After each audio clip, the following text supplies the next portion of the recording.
Good morning and welcome back. We check in with our friend, excuse me, Mike Eppel. That was just a very nice intro for you, Mike. How are you? It sounded like something from a rap song or something. Right? Remix. Yeah. Put a beat behind it and you got something. You don't want me to do that. How are you? I'm good, thank you. How are you? I'm doing all right. Okay, early morning markets. You're watching, obviously, what is happening at the Ukraine border, what's happening with some of the Russian troops being pulled back. That's going to have an effect. At least the report out of that Interfax news agency, Russia's state news service, not confirmed elsewhere. We have to point that out, though, in the early going here, Melanie, that Russia has reportedly pulled some of its troops back to base or is in the process of doing so, so kind of de-escalating some of the geopolitical risk, as the market tags it. Yesterday, it was kind of sarcastic comments coming from the Ukrainian president that kind of sent the markets all over the place.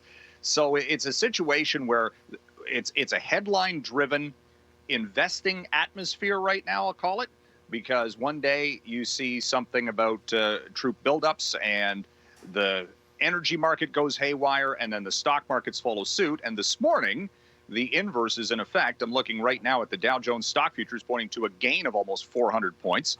Again, it's early, and we'll see how this develops through the day. But it's, you know, and then you look at history. How do the stock markets and the commodity trades react to any indications of military activity, confirmed or not? And you see volatility, and that's exactly what we're seeing right now. And if anything, that's been pretty much the case since the start of 2022. Okay, you're also monitoring the price for oil. What's that looking like? It's down this morning to about $92 per barrel, and I say down to only 92 because yesterday it was above 95. Again, headline driven. The commodity markets are more of the bellwether right now for Russia-Ukraine issues, because it's actually more tied to the natural gas trade, because Europe is so much more dependent on natural gas as a fuel source that that market sees spikes of 5 to 10% in a single day. Oil follows that lead, and yesterday was a case in point. This morning it's back down.